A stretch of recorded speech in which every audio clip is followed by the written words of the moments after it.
अगर मैं ये कहूँ कि इंसान के जन्म और मृत्यु का रहस्य एक बहुत छोटे गणित के फॉर्मूले में छिपा है, तो क्या तुम इस बात पर यकीन करोगे? आज हम इसी रहस्य को धीरे-धीरे समझेंगे। हम बचपन से जिस फॉर्मूले को गणित में पढ़ते आए हैं, उसी फॉर्मूले से हम ये समझ पाएँगे कि इंसान मरता क्यों है। जब हम छोटे थे, हमें जोड़ और घटाव के सरल सवाल दिए जाते थे और उन्हीं सवालों में 2 चिन्ह बार-बार दिखाई देते थे। एक चिन्ह होता था जोड़ का और दूसरा चिन्ह होता था घटाव का। इन दोनों चिन्हों के पीछे एक छिपा हुआ सीक्रेट फॉर्मूला है, जिसके बिना गणित पूरा नहीं होता।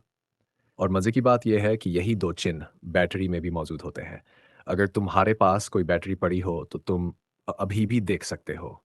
अब चलो, धीरे-धीरे मुख्य बात पर आते हैं। इन चिन्हों का मतलब क्या होता है? एक का मतलब होता है ऊर्जा का बढ़ना और दूसरे का मतलब होता है ऊर्जा का कम होना, ज़्यादा और कम। यही 2 बातें हमारी पूरी दुनिया को चलाती है। थोड़ा सोचो भाई, इस दुनिया में हर जगह, हर पल, 1 सेकंड से भी कम समय में जन्म भी हो रहा है और मृत्यु भी हो रही है। ये सब यूँ ही नहीं होता। ये भी ज़्यादा और कम का ही खेल है, क्योंकि तुम भी ऊर्जा से बने हो, हर चीज़ में थोड़ी-थोड़ी बिजली होती है और तुम्हारा शरीर भी पूरा का पूरा बिजली से ही चलता है, जिसे हम कहते हैं बायो इलेक्ट्रिक ऊर्जा।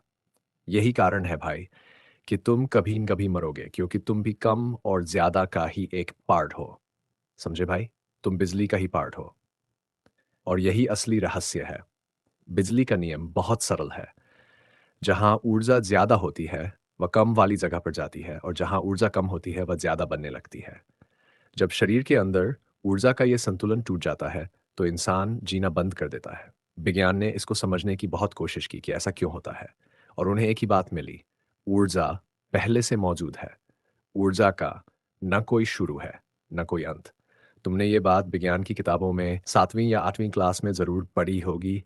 इसके आगे कुछ नहीं मिलेगा, क्योंकि इंसान इसके आगे समझ ही नहीं सकता। तुम इस फ़ॉर्मूले को जितना गहराई से समझोगे, उतना साफ सब कुछ दिखने लगेगा। और अगर ऐसे ही ज्ञान चाहिए, तो एनएल थिंक चैनल को सब्सक्राइब ज़रूर करना भाई।